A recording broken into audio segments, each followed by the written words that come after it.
I've been here for at least 20 minutes. I've seen at least 6 distracted drivers on the road. It didn't take long for hospital staff to relocate patients or for fire crews to arrive and fight the fire. I'm just going to move for 1 second because there's a truck rolling by here.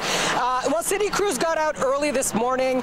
They managed to get most of the systems up and running. Everything in here works, including the horn. Ken, do you want to give it a toot? And the siren.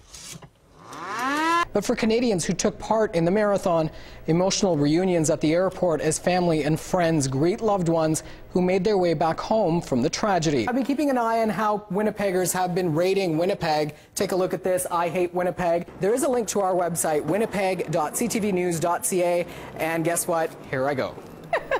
You got to take some lessons before you come back, Rajeev. I'm going to engage my 2 pros here to give me lessons. Rajeev Dhir, CTV News, Winnipeg.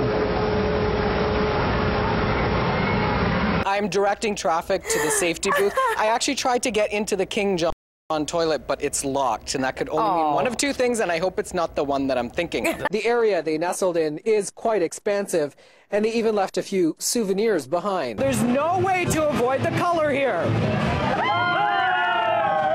And as we head into the rest of Monday, again, showers around the northern part of the province, very clear skies for central and southern Manitoba. Now let's take a look at conditions tonight. We're looking at a chance of flurries. Work crews have made a lot of progress in the cleanup at Ochre Beach. The area was devastated by a wall of ice Friday afternoon. The ice pummeled, pushing some homes off their foundation. Ice, ice, baby. That's what we found. We were rolling, but not in our 5.0 today. And this is what we found. Huge ice dams like this one behind me. What is 6 times 7? 11. Thanks, Rajeev. I was just kidding. You got to go back to school, man. You really got to go back. All right. Rajeev Dhir, CTV News, Winnipeg. Let's go!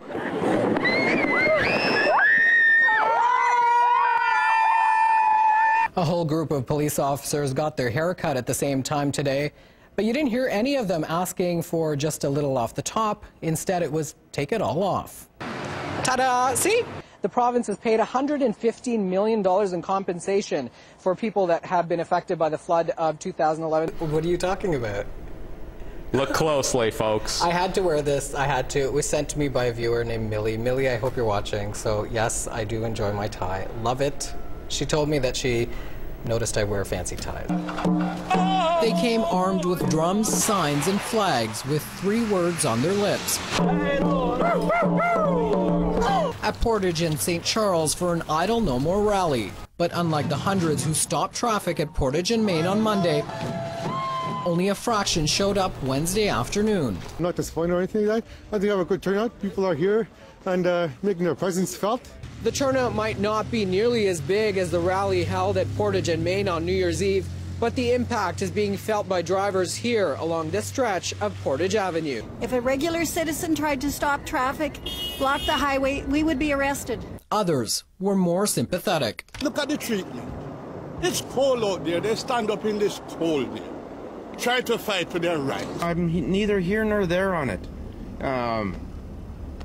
Demonstrations happen all the time. Those rallying are protesting Bill C-45, which they say gives the government power to decide land and water rights without the need to consult First Nations groups. This happens when Bill C-45 passes and it feels like we're getting pushed over again. But this political commentator believes there's more at play. It's also the broader issue of being First Nations in a treaty relationship with the government and with the Crown, and wanting to make sure that people respect the treaty relations. So where is the movement headed? I don't see this as a movement which has an end in the near future. I see this part of an ongoing process. Adam says the bill will have to go through more readings before it becomes law. Bill C-45 was passed by the Senate on December 14th and is awaiting approval by the Governor General. Rajeev Dhir, CTV News, Winnipeg.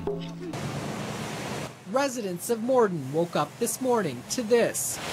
After 80 millimeters, or almost 4 inches of rain, fell in just 3 days. The small city has been coping with heavy rains for more than 2 weeks now. And when we get that kind of heavy rain over a matter of 2 days, 3 days, this will happen. Roadways turned into rivers, parking lots completely submerged. Yards like this one have now become lakefront property. We hadn't anticipated that. The worst would have been if the house would have got water, but thankfully the house is high.